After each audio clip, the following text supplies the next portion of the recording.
So what up guys, meron kasing nilagaw dito na kupal dito sa Narapalahan. So gusto ko sana magpamura sa'yo man. Let's go.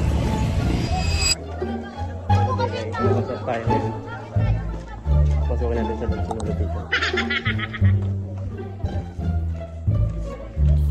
Kaso nga pagpasok ko sa loob, kumakain pa siya. At meron din nagpapapicture kaya hindi ko na siya masyadong inabala. Kaya siguro susunod na lang tayo nito, magpapamura. Hanapan natin ng mas timing pa. Let's go. Best. Hawak. Lucis, may tatawagin ko na si Cash. Mahal na rin gusto yun ah. Let's go. Cancel. Wala ba? Kaya antay ko yung beat. Antay ko yung palo. Kasi yung palo kailangan ko yan. Grabe mga verses ko. Kalaki sa lagang palaki sa ampang kalabitan. Kalaki sa lagang palaki sa